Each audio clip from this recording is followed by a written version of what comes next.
चलिए, हमारे सभी छात्र और छात्राएं कैसे हैं? उम्मीद है सभी अच्छे होंगे। और ये बताइए, आप लोगों की तैयारी कैसी चल रही है? अच्छी चल रही है, वेरी गुड। चलिए, उसी तैयारी को आगे बढ़ाते हुए मैं आज आपके लिए लेकर आया हूं जनरल स्टडी का सामान्य अध्ययन का टेस्ट। और ये जो हमारा टेस्ट है, ये सामान्य अध्ययन का एक मिक्स टेस्ट है। उसमें मैं आपको बतला दूं, साइंस भी है, उसमें आपका संविधान भी है, उसमें आपका ज्योग्राफी भी है, उसमें आपका इतिहास भी है। मतलब एक मिक्स टेस्ट है जो ऑल ओवर पोर्शन को कवर करता हो, ताकि जो हमारी आगामी परीक्षा है, जल्द जो होने वाला एग्जाम है, उन सबको ध्यान में रखते हुए हम आपको एक हफ्ते में एक बार 3 टेस्ट प्रदान कर रहे हैं, ताकि हम लोगों की तैयारी बेहतर हो सके और हमें यह पता चल सके कि एग्जाम में क्वेश्चन किस तरीके से घुमा रहा है बार बार। तो हम आपको क्लास के साथ साथ कंटिन्यूटी एक हफ्ते में 3 टेस्ट दे रहे हैं, ताकि हमारी तैयारी बेहतर हो सके, हमें एग्जाम में कोई समस्या न आए। तो चलिए मेरे प्यारे सभी छात्र और छात्राएं, आइए मिलकर अपनी मेहनत को आगे बढ़ाते हैं और सफलता जल्दी प्राप्त करते हैं। तो आज हमारा जो टेस्ट है वो है विषय सामान्य अध्ययन, और ये टेस्ट नंबर 3 है। इससे पहले आपको मैं पहले भी बता चुका हूं कि 2 टेस्ट हो चुके हैं। आप वो टेस्ट प्ले लिस्ट से अपने आप पढ़ ले, जाके प्ले लिस्ट में पढ़े हुए हैं। उसमें उत्तराखंड का भी टेस्ट है, सामान्य हिंदी का भी टेस्ट है। जो बच्चे उत्तराखंड के एग्जाम को फोकस कर रहे हैं वो उन टेस्टों को भी कवर करें, और उसमें जनरल स्टडी का भी टेस्ट है। और इस बार आपको एक जनरल कंप्यूटर का भी टेस्ट मिलेगा, ठीक है? तो आप अपने टेस्ट को अपने आप को एनालिसिस करें कि हम कितना पढ़ रहे हैं और किस तरीके से हम पढ़ रहे हैं। जो हम पढ़ रहे हैं, क्या वो क्वेश्चन हमारे से निकल रहा है या नहीं निकल रहा है? देखिए, यहां हमारे चाहे 0 आ जाए टेस्ट में, मैं आपको एक चीज बतला दूं, लेकिन ये क्वेश्चन अगर हमारे एग्जाम में आते हैं, आने वाले जो हमारी परीक्षा है, आगामी एग्जाम है, तो ये क्वेश्चन आपके वहां ना छूटने पाए। तो हम उस टारगेट को लेके चल रहे हैं। तो आइए अपनी पढ़ाई को आगे बढ़ाते हैं, और सभी छात्र और छात्राओं को हित में ध्यान में रखते हुए हम आपको प्रतिदिन 3 क्लास उपलब्ध करा रहे हैं, और एक बेहतर प्रकार से कंटिन्यूटी के साथ आपके सामने तैयारी लेकर आ रहे हैं। और हमारी पूरी विन कैंपस टीम आपकी सेवा और आपकी सफलता के लिए क्या और बेहतर होना चाहिए, इस चीज पे पूरा रिसर्च कर रही है, ठीक है?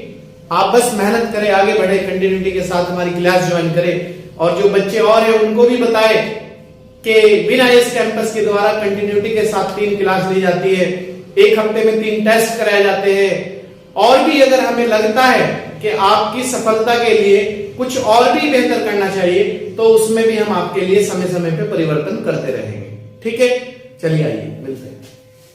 देखिए, हमारा जो पहला टेस्ट क्वेश्चन नंबर 1 है, वो है आपका discovery of India. Discovery of India जो पुस्तक थी, इसका ये इंग्लिश वर्जन है, डिस्कवरी ऑफ इंडिया। इसे हिंदी में कहते हैं भारत की खोज। आप ये याद रखना, भारत की खोज या डिस्कवरी ऑफ इंडिया जो पुस्तक है वो किसके द्वारा लिखी गई थी? तो आइए देखते हैं। ऑप्शन में है गांधी जी, सरदार पटेल, जिन्ना, जवाहरलाल नेहरू। तो बताइए सभी छात्र और छात्रा, इसका आंसर क्या होगा? थोड़ा सोच के समझ के बताइएगा। आप जल्दबाजी बिल्कुल मत करिएगा, प्लीज रिक्वेस्ट है आप लोगों से, बिल्कुल भी जल्दबाजी ना करें। आज की समझ हमारी एग्जाम में काम आएगी। चलिए, वेरी गुड। इसका जो हमारा आंसर है वो है डी, जवाहरलाल नेहरू। तो ये डिस्कवरी ऑफ इंडिया, इसे हिंदी में कहते हैं भारत की खोज। ये जो पुस्तक है ये जवाहरलाल नेहरू के द्वारा लिखी गई थी। क्लियर? क्वेश्चन नंबर 2, ध्रुवों की ओर विक्षेप बल। ध्रुवों की ओर विक्षेप बल क्या? मतलब जब हम भूमध्य रेखा से ध्रुवों की ओर बढ़ते हैं तो वो बल कम होता है, ज्यादा होता है, क्या होता है? क्वेश्चन ये है आपका, घटता है, बी बढ़ता है, सी स्थिर रहता है, डी अस्थिर रहता है। तो बताइए आप क्या है इसका आंसर? जो बच्चे क्लास में है वो भी बताए आंसर जल्दी जल्दी। इसका हमारा आंसर बी है, बढ़ता है।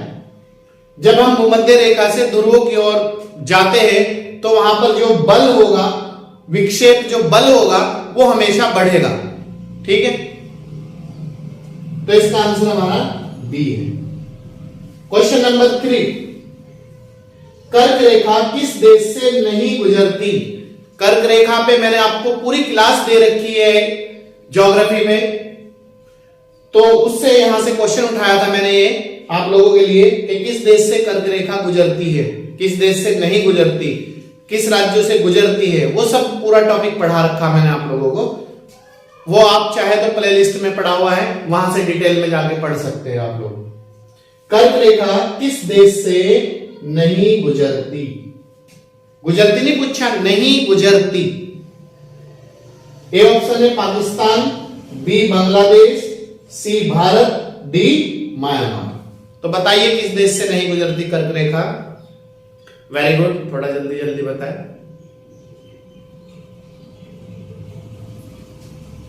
कर्क रेखा हमारी पाकिस्तान से नहीं गुजरती, तो हमारा आंसर ए है। बाकी इन तीनों देशों से गुजरती है, भारत से भी गुजरती है, म्यांमार से भी गुजरती है और बांग्लादेश से भी गुजरती है। तीनों देशों से होकर गुजरती है। भारत के 8 राज्यों से कर्क रेखा गुजरती है, गुजरात, राजस्थान, मध्य प्रदेश, छत्तीसगढ़, झारखंड, पश्चिम बंगाल, त्रिपुरा, मिजोरम। गुजरात राज्य से एंट्री करती है और अरुणाचल मिजोरम राज्य से होके बाहर निकल जाती है। कितने डिग्री से भारत में एंट्री करती है? 23.5 डिग्री कर्क रेखा से भारत में एंट्री करती है। क्लियर है? क्वेश्चन नंबर 4 है, पूरे विश्व में क्षेत्रफल की दृष्टि से भारत का कौन सा स्थान है? क्षेत्रफल में पूछा भारत का, ना कि जनसंख्या में, आप याद रखना। तो क्षेत्रफल में कौन सा स्थान है भारत का, बताइए। वेरी गुड,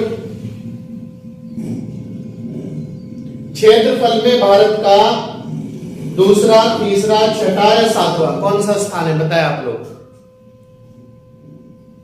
इसका हमारा डी आंसर है, 7वां स्थान है क्षेत्रफल में। और ये याद रखना, ये क्वेश्चन आगामी जो हमारी परीक्षा है उनमें बन सकता है, क्योंकि रूस का क्षेत्रफल में पहला स्थान है और रूस और यूक्रेन का अभी विवाद चल रहा है, तो इस तरह का क्वेश्चन एग्जाम में पॉसिबिलिटी बन जाती है। ठीक, जनसंख्या में भारत का दूसरा स्थान है, चीन का पहला स्थान है। ठीक है, तो हमारा जो चौथा आंसर है, क्षेत्रफल में किस देश का प्रथम स्थान है या भारत का कौन सा स्थान है? 7वां, और पहला रूस। क्लियर? जनसंख्या में भारत का दूसरा, चीन का पहला। क्लियर? तो इसके बाद क्वेश्चन नंबर 5 है हमारा, सक्रियता ग्लूकोज क्या है? एक्टिव ग्लूकोज क्या है? एक्टिव ग्लूकोज क्या है? तो देखिए इसमें कोई ऑप्शन है नहीं। A F glucose, N glucose, phosphoglucose, कोई नहीं। तो बताइए इसका आंसर क्या आ जाएगा क्वेश्चन नंबर 5 का? वेरी गुड, इसमें हमारा कोई नहीं, none of this, D answer है हमारा। इनमें जो है सक्रियता ग्लूकोज कोई भी नहीं होता। ठीक है, ग्लूकोज प्लस फ्रुक्टोज मिलके एक्टिविटी उससे निर्माण करते हैं, तो वो दोनों सक्रियता ग्लूकोज के अंतर्गत आते हैं। क्वेश्चन नंबर 6, फलों को फ्रिज में, रेफ्रिजरेटर में मतलब काफी लंबे समय तक सुरक्षित रखा जा सकता है। आप देख रहे हो खाद्य जो सामग्री है, खाने पीने की जो सामग्री है, यहां तक के सब्जी वगैरह भी फ्रिज के अंदर काफी दिनों तक बिल्कुल फ्रेश रखी रहती है। तो इसका कारण क्या है? क्वेश्चन ये बार बार पूछा जा रहा है एग्जाम में। तो सुरक्षित रखा जा सकता है, इसका कारण क्या है? O2 की अनुपलब्धता के कारण, मतलब ऑक्सीजन उसमें उपलब्ध नहीं है। नमी के कारण, सी शोषण का निष्क्रिय होना, सी, ये डी था, ये है सी, O2 का संग्रहण। तो बताइए इनमें से कौन सा आंसर है जो फ्रिज में काफी लंबे समय तक चीजें सुरक्षित रखी जा सकती है या रहती है? बताइए। Very good. इसमें है श्वसन का निष्क्रिय होना। काफी लंबे समय तक यही कारण है कि फ्रिज में चीजें सुरक्षित बनी रहती है, श्वसन का निष्क्रिय होना। क्लियर? क्वेश्चन नंबर 7, RQ सर्वाधिक होता है जब श्वसनीय पदार्थ होता है।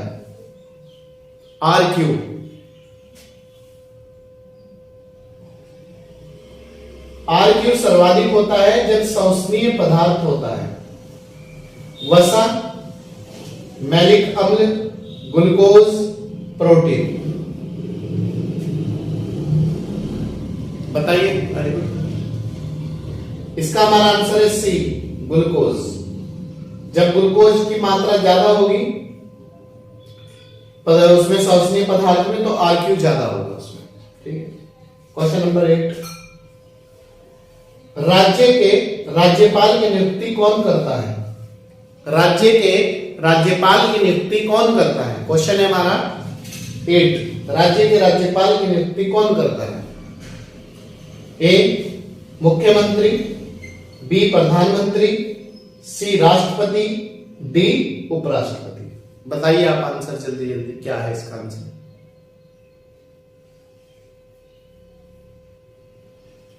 राज्य के जो राज्यपाल होता है उनकी जो नियुक्ति करता है वो राष्ट्रपति करता है।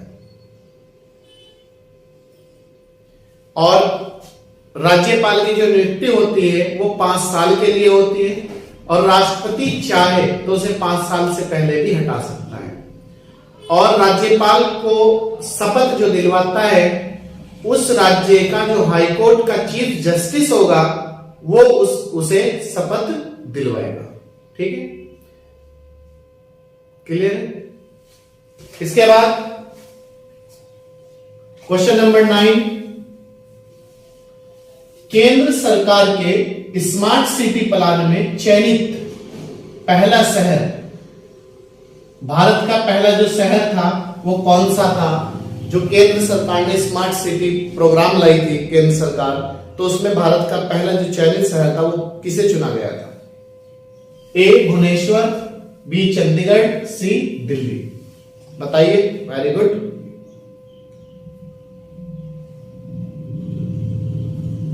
बताइए बताइए। इसका हमारा आंसर है ए, भुवनेश्वर। ठीक है, भुवनेश्वर आंसर। क्वेश्चन नंबर 10, प्रकाश का वेग अधिकतम होता है, वेग मतलब चाल अधिकतम होता है किसमें? ए, निर्वात में, पानी में, वायु में, कांच में। बताइए ऑप्शन। प्रकाश का वेग सबसे अधिक होता है निर्वात में, वेग में, पानी में, कांच में। बताइए बताइए। Very good. इसका हमारा ए आंसर है, प्रकाश का जो सबसे ज्यादा वेग होगा वो निर्वात में होता है। क्वेश्चन नंबर 11, राष्ट्रपति शासन लागू किया जा सकता है किस अनुच्छेद के तहत? क्वेश्चन है, राष्ट्रपति शासन लागू किया जा सकता है किस अनुच्छेद के तहत? ए, 356, 360, 370। बताइए। Very good.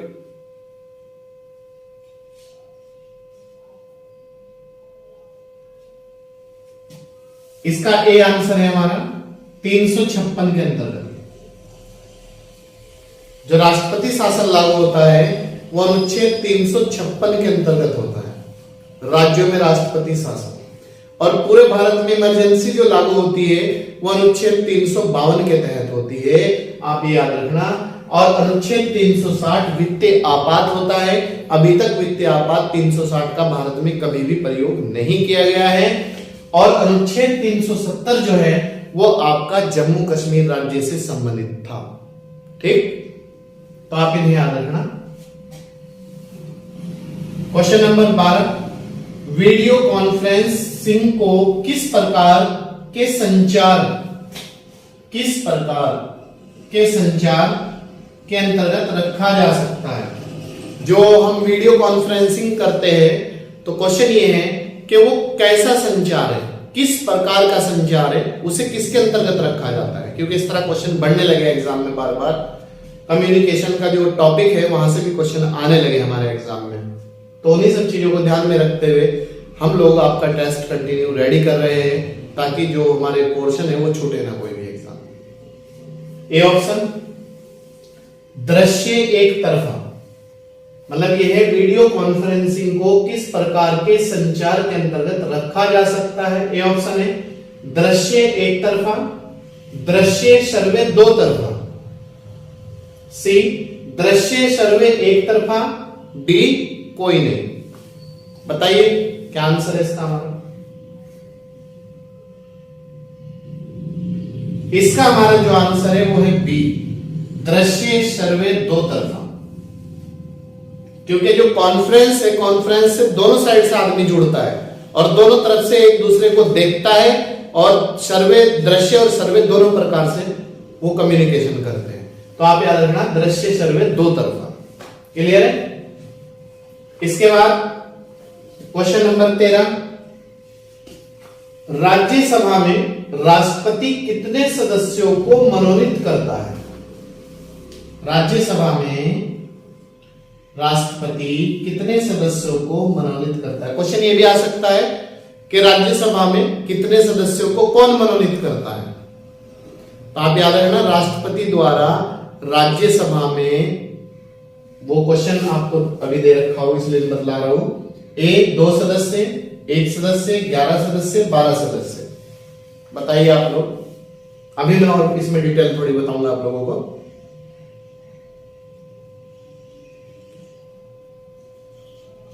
Very good. इसका डी आंसर है 12 सदस्यों को नियुक्त करता है राष्ट्रपति। देखो मैं आपको थोड़ा सा और बतला दूं। भारत के जो राष्ट्रपति है वो राज्यसभा में 12 सदस्यों को अपॉइंट करते हैं। किस आधार पे करते हैं? साहित्य, कला, विज्ञान, समाज सेवा, पत्रकारिता वगैरह के आधार पर 12 सदस्यों को अपॉइंट करते हैं। अब लोकसभा में 2 सदस्यों को अपॉइंट करते हैं।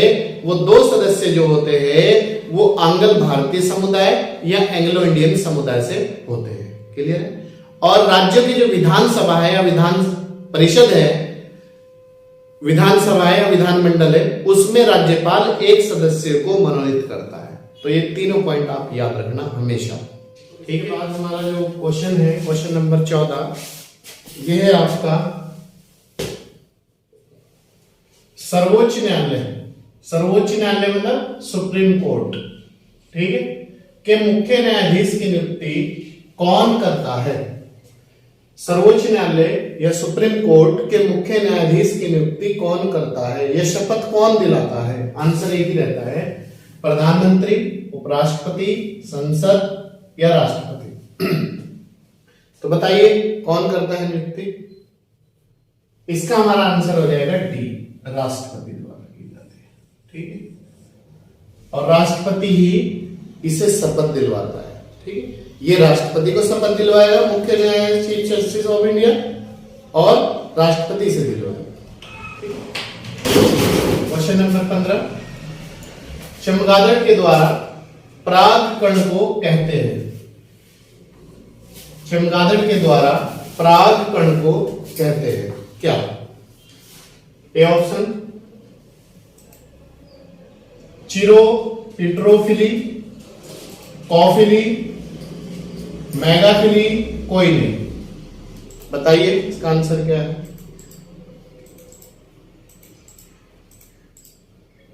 इसका हमारा जो आंसर है, चमगादड़ के द्वारा जो परागकण होते हैं उसे कहते हैं चिरोटोफिलोली।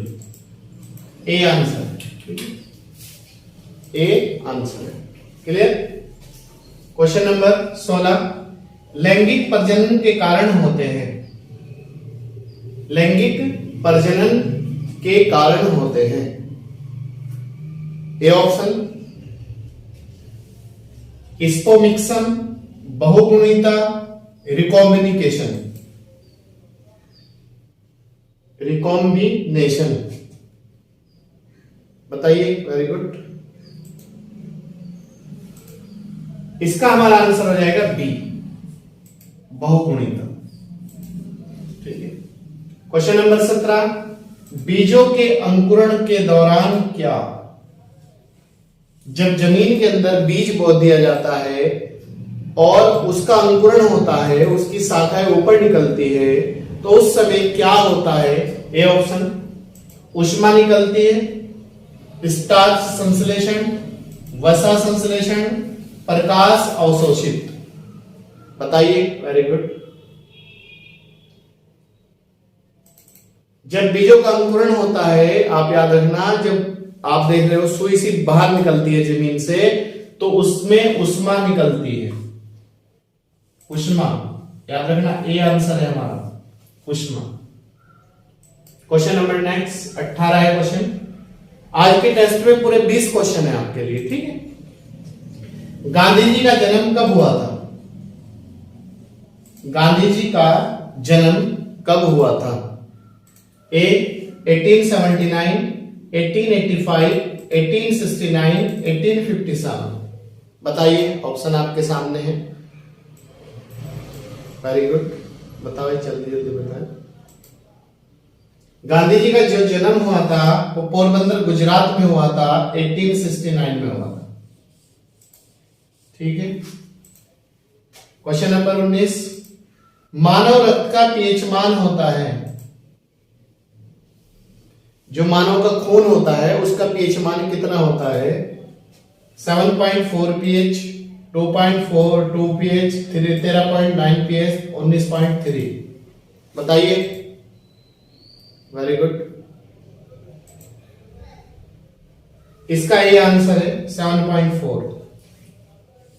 मानव रक्त का जो पीएच मान होता है वो होता है 7.4। ठीक है। क्वेश्चन नंबर 20 है हमारा,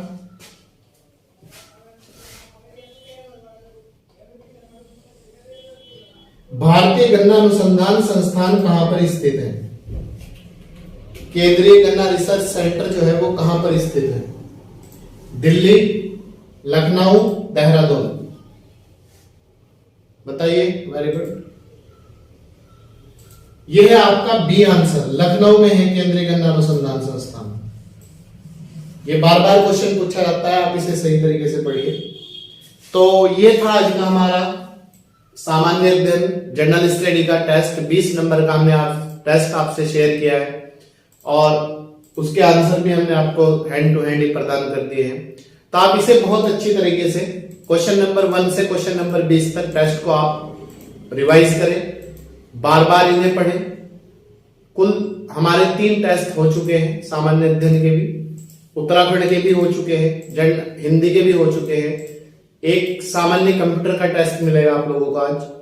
तो यही हमारे टेस्ट है और इसी तरीके से एग्जाम में क्वेश्चन बनते हैं।